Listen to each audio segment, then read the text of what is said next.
Hello everyone, मैं मितुषी आप सभी का हमारे यूट्यूब चैनल मंजिल सिविल सर्विसेज में स्वागत करती हूं।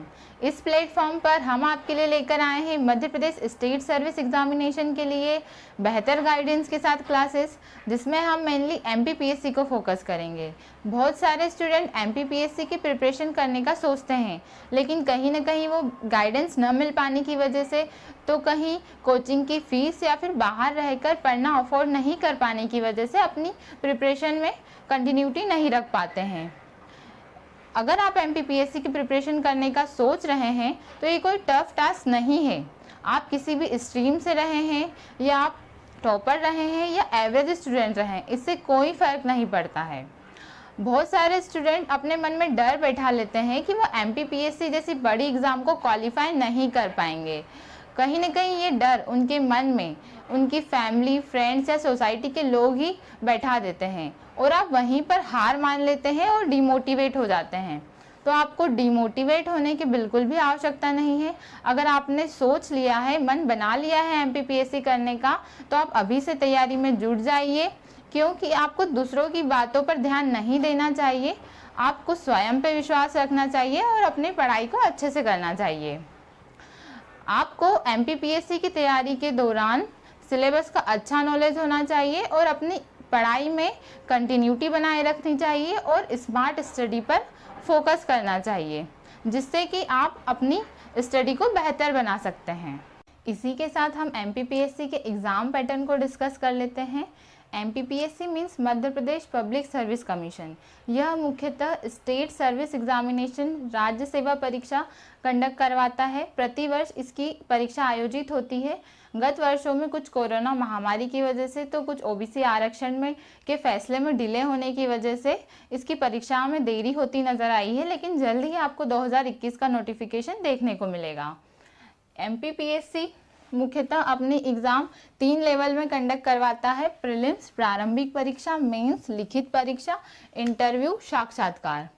प्रीलिम्स का जो पेपर होता है वो इसमें 2 पेपर होते हैं। फर्स्ट जो जनरल स्टडी सामान्य अध्ययन का पेपर होता है, सेकंड जनरल एप्टीट्यूड टेस्ट सामान्य अभिरुचि परीक्षण का पेपर होता है। ये दोनों पेपर एक ही दिन कंडक्ट कराए जाते हैं और दोनों पेपर में 2 घंटे का गैप होता है और दोनों ही पेपर में 100 क्वेश्चंस आते हैं और ये दोनों ही पेपर 200 मार्क्स के होते हैं। इसका टाइम ड्यूरेशन 2 घंटे का होता है। ये एग्ज़ाम जो है ऑब्जेक्टिव पैटर्न पर आधारित होती है, इसमें नेगेटिव मार्किंग नहीं होती है। ये जो एग्ज़ाम होता है OMR बेस्ड एग्ज़ाम होता है, जिसमें आपको 4 ऑप्शंस दिए होते हैं, तो आपको एक इसमें से करेक्ट ऑप्शन सिलेक्ट करना होता है।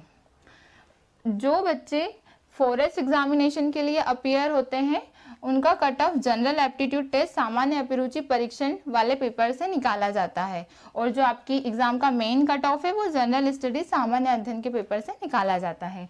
जो बच्चे प्रारंभिक परीक्षा क्वालिफाई कर लेते हैं उनको मेंस एग्ज़ाम देने का मौका मिलता है।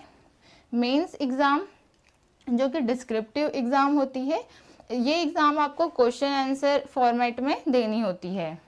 इस एग्ज़ाम में 6 पेपर होते हैं, 6 दिन के 6 पेपर ये कंटिन्यू होते हैं। जो फर्स्ट पेपर होता है जीएस का सामान्य अध्ययन, इसे 2 पार्ट में डिवाइड किया गया है, ए और बी। फर्स्ट ए पार्ट में हिस्ट्री, सेकंड बी पार्ट में आपको इसमें भूगोल ज्योग्राफी पढ़नी होती है। जो सेकंड पेपर है जीएस का, इसमें भी 2 पार्ट होते हैं, ए और बी।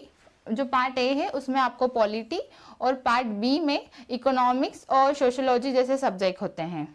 जो पेपर थर्ड जीएस का पेपर होता है, इसमें आपको टोटल 10 यूनिट एक मिलेगी, जिसमें science and tech, energy, environment जैसे सब्जेक्ट होते हैं। ये 10 यूनिट का कॉम्बिनेशन है।